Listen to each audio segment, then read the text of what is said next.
Hello, everybody. This is Renee from Renee Talks. Today we have with us Dr. Rhonda Mattox. She's a board-certified physician with more than 15 years of experience in direct patient care. She serves as an integrative behavioral health psychiatrist consultant to primary care providers in rural outpatient settings.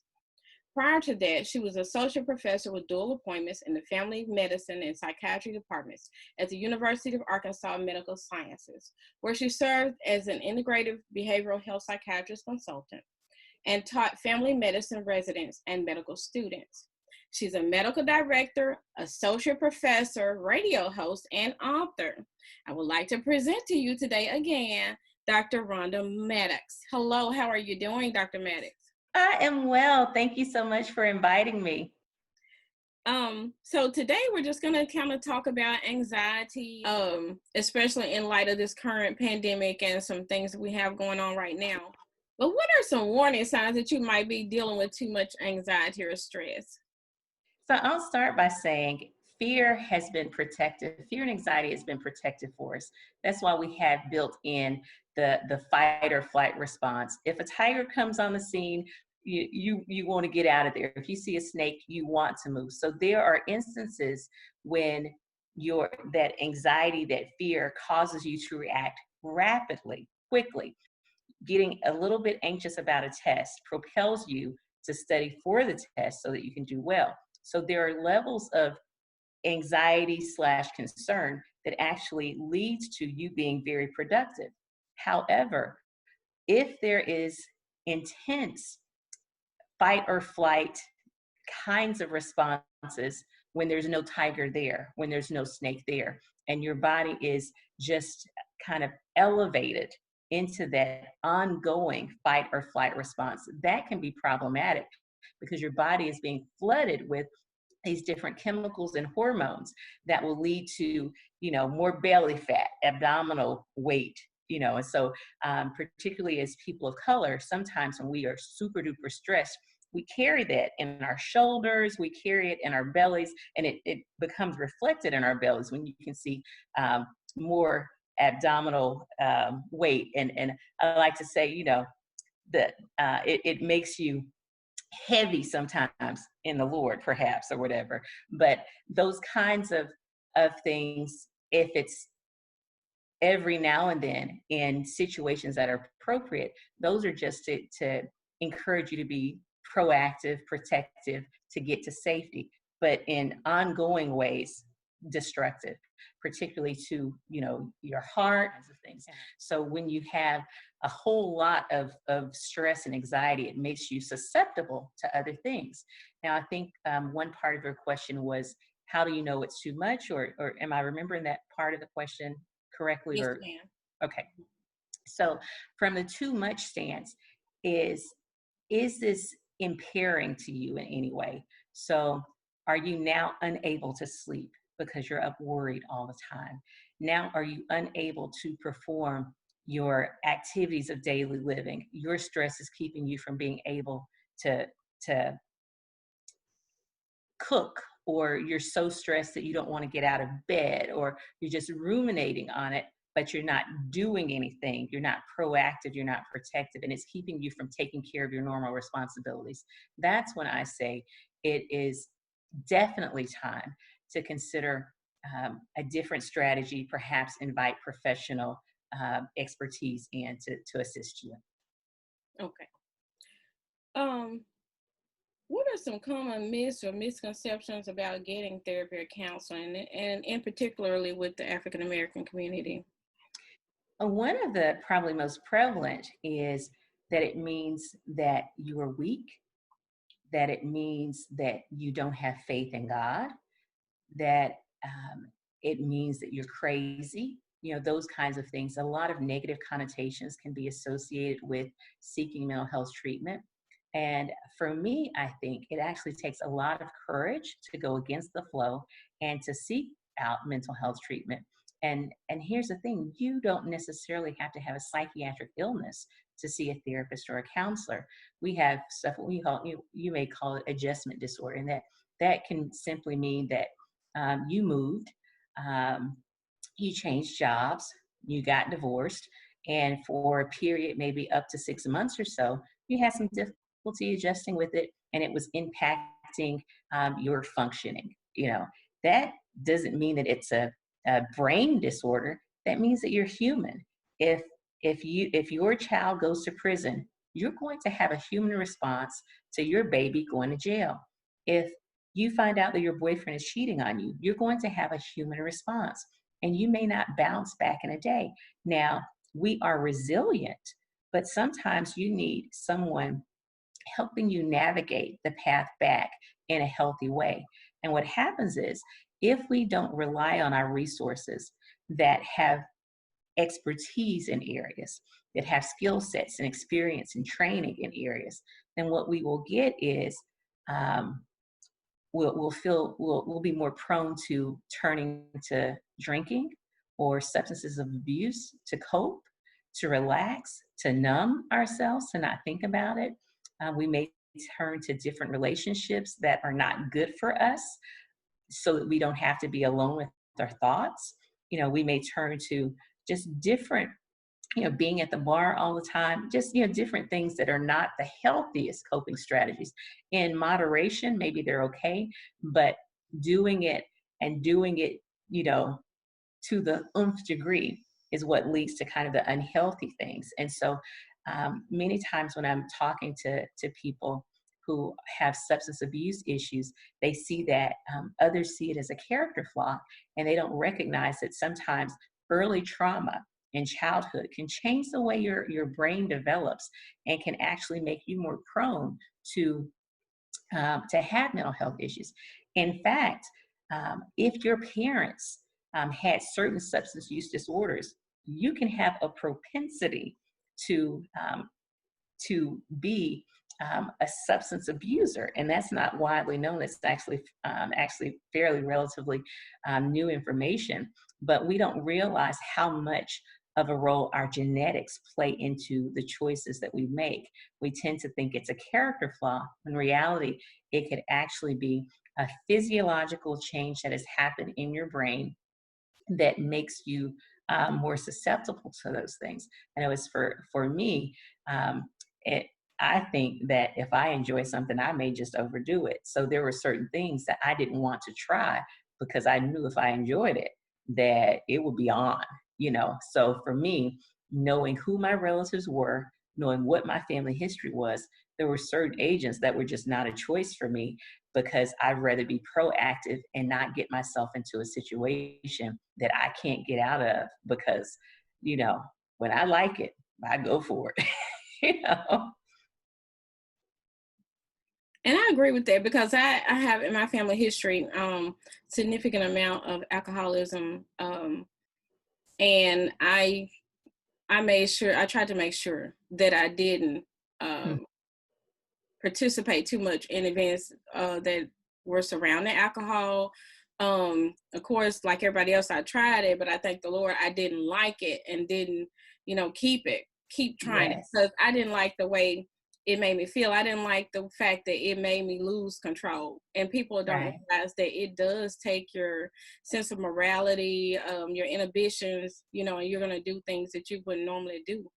And that, I mean, the reducing your inhibitions is really important, particularly on college campuses. There is a surge in victims of rape during the college years involving alcohol. And so I work with a group, Centers for Healing Hearts and Spirits, and they go to churches and to different schools and talk to a lot of the seniors who are about to graduate or girls who are about to go to college to help them to understand that going to parties and drinking can really land you into to situations.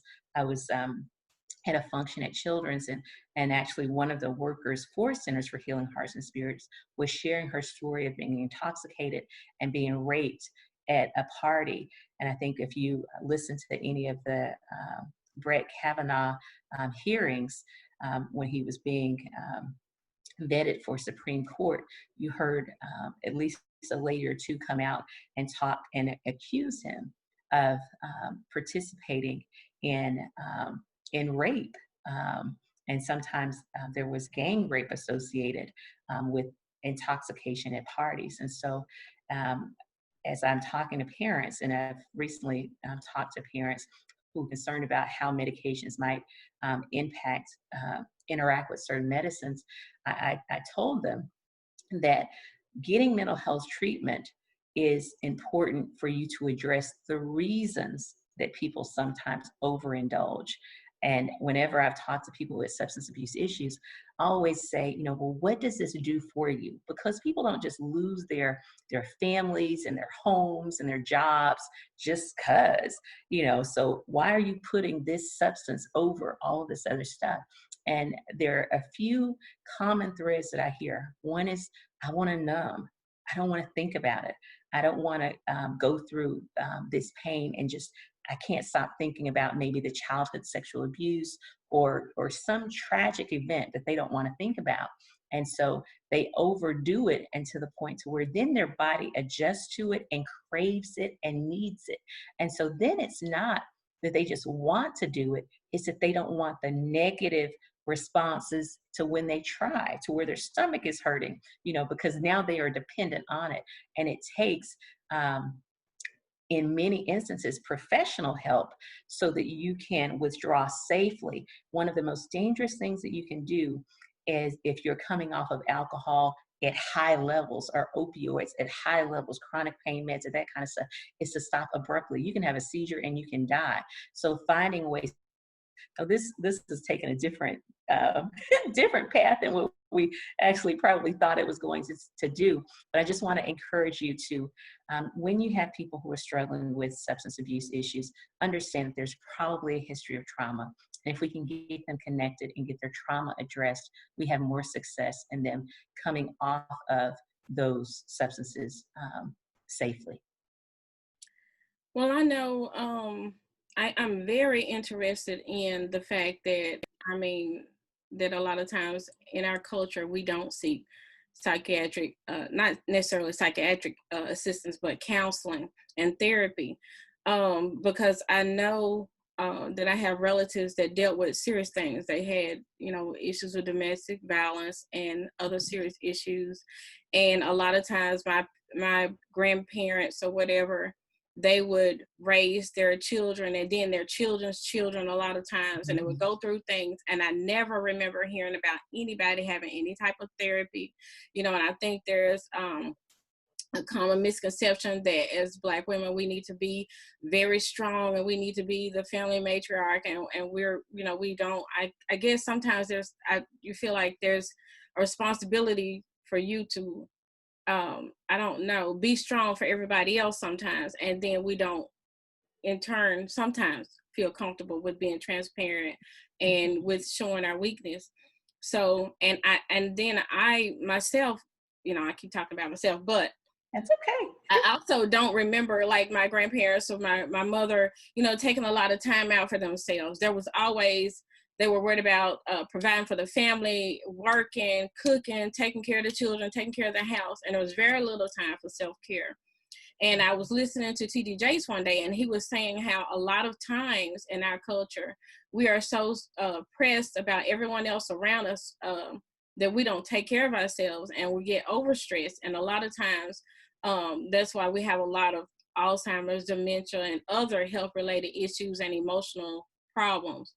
Because we haven't taken that time to take care of ourselves. And if we dealt with the trauma, we dealt with something serious like domestic abuse or emotional abuse, we've not went and received therapy for it. So what is your kind of take on that? And we're living in a different time. So, in the 60s, there were actually limited medication choices, and a lot of people of color did not seek mental health treatment because there was no access. They didn't have insurance, and even if they had insurance, if they lived in a small town, there was not a mental health provider there. And so what we learned to do is our barbers and our beauticians and our ministers became kind of our bootleg therapists of sorts, and everybody was not in those roles. They weren't healthy, and maybe they didn't have training. As the essential benefits package became a part of Affordable Care Act, now mental health treatment and substance abuse treatment is actually a guaranteed part of your health care. So now we have access and we can get it. But understand, African Americans don't have a trusting relationship with the healthcare system. And not only African Americans, but Native Americans as well. You know, smallpox, blanket thing that happened, the Tuskegee experiment that happened with syphilis. So we're not necessarily very trusting of healthcare professionals. And what we've discovered is that even outside of the mental health setting, if a Black male has a Black doctor, they are more likely to take that Black doctor's recommendations for treating their comorbid conditions. When we are seeing mental health providers that look like us, that understand us, we may be more able to take it up. Now listen, 2 to 4% of the population are African American physicians. So you can see there is definitely not a lot of us around. And so you're not going to always get that message from us. But creating safe places in our communities, creating forums like this, creating forums in our churches, in our sororities, in our extra, on our schools and our jobs, to where there is this safe space that people can, and I won't say be transparent, but I will say understand that others have struggled. As people like Dwayne Wade and Meta World Peace have come out and talked about their experiences with mental health, it's made it a little bit okay, a little bit okayer, so to speak, for people to feel like, yeah, but it's really for as many people who receive what Dwayne Wade and what Meta World Peace said. When Meta World Peace won the NBA basketball championship, he gave a shout out to his psychologist. Honey, I want you to know I jumped up and down like the Lord had returned, because I knew that shout out was a leap forward for mental health professionals and Black men across the country. But here's the thing. Afterwards, I heard some people making fun of him. You know, you got the shade tree folks who are going to throw shade regardless. I remember when Happy, the guy, Pharrell, did some song about Happy, and I think there was some tears shed. There was some shade throwers about that. And so when people, see what others have said about other people who sought services, that can make them kind of retreat back and not be willing to get treatment. Now, honey, I have forgotten what your whole question was. You're good. Because you talked for 2 minutes before you said something, so I don't even know. I promise you're good. But also I've been in ministry for several years, at least about 18, 19 years, and from a Pentecostal experience. And really, it is true that a lot of times people that are saved or Christians, they kind of shun therapy because they'll say, oh, and I've had people tell me, oh, you just need to pray about that. And I'm like, no, I don't know if it, and they'll say, well, I just think you need to pray about that. So the Bible tells us, the Lord said that my people perish from lack of knowledge. And I think that I'm proud of my culture. We're a strong culture. We have history, great history and everything of being queens and kings and everything and leaders. But I believe that one of our, I hate to say downfalls, is the fact that we don't a lot of times reach out for help when we need it. And we feel, try to handle everything on our own. So definitely there's that pressure to feel like, okay, if I go and seek help, then they're going to think either that I'm crazy or they think I'm not saved or something like that.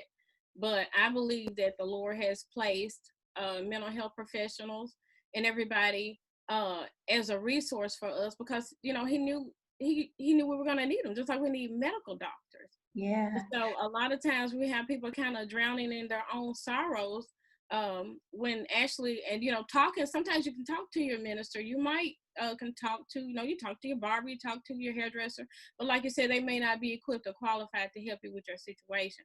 So I just want us to encourage people today that if they're dealing with something and it's they, like you said, if they have some of these warning signs we've been talking about, to reach out and get help.